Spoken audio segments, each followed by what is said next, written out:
अगले दिन मैं आई तो क्लास से पहले ही मेरी हॉस्टल वाली बेस्टी मिल गई, मीरा। पूरी शहरन, बड़ी चालाक और बातें ऐसी कि कानों में शरबत डाल दे।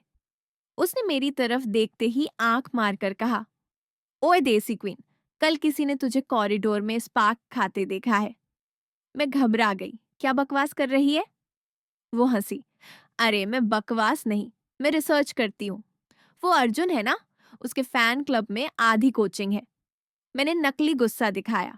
चुप कर, मुझे पढ़ाई करनी है। पर सच ये था कि मेरे अंदर कुछ बहुत शरारती सा जाग गया था। क्लास शुरू हुई। टीचर बोर्ड पर फॉर्मूले ठोक रहा था, पर मेरी नजर बार बार उस पर चली जाती।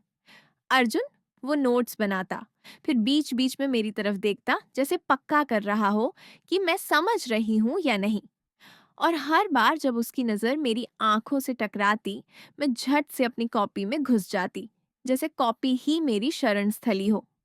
लंच में मीरा मुझे कैफेटेरिया ले गई। चल, शहर की असली पढ़ाई यहीं होती है। और वहीं अर्जुन भी अपने दो दोस्तों के साथ था। मैं सीट ढूंढ रही थी, तभी मीरा ने जानबूझकर मुझे उसकी टेबल के पास धकेल दिया। और कमबख्त जगह भी वहीं खाली थी। मेरे दिमाग में सायरन बजा, भाग गौरी भाग। पर पैर जमे रहे। अर्जुन ने अपनी कुर्सी थोड़ा खिसकाई, बड़ी आराम से बोला, बैठो, यह जगह है।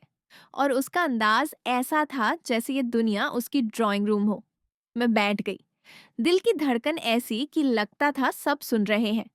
मीरा ने मेरा मजाक उड़ाया, गौरी, तू कॉफी पीती है या गांव वाली चाय ही? मैंने ठोड़ी उठाई। कॉफी भी पीती हूँ और चाय भी। मुझे दोनों का स्वाद पता है। और मेरी बात सुनकर अर्जुन की आंखों में एक चमक सी आई, जैसे उसे मेरा जवाब पसंद आया हो।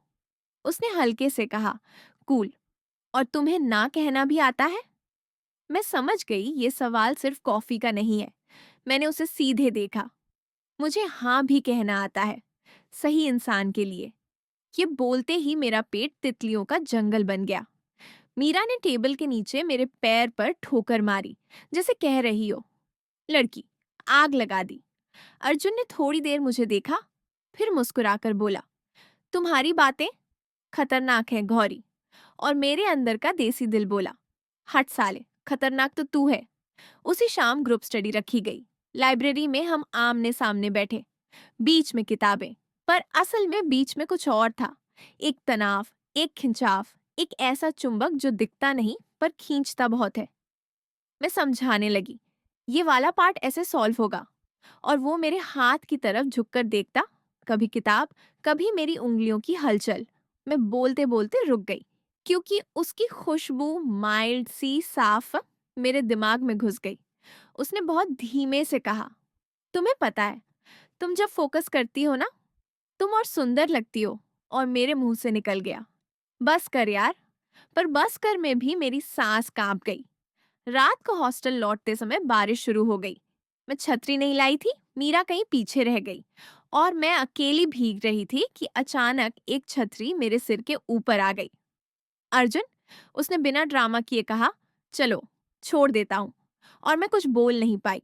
हम दोनों एक ही छतरी के नीचे थे, कंधे पास, हवा ठंडी।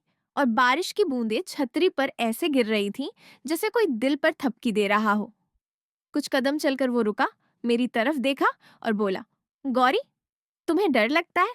मैंने सच बोल दिया, हाँ, शहर से नहीं, खुद से। उसने हल्का सा मेरे हाथ की तरफ बढ़कर, बस उंगलियों की नोक से मेरी हथेली छुई, जैसे पूछ रहा हो क्या मैं।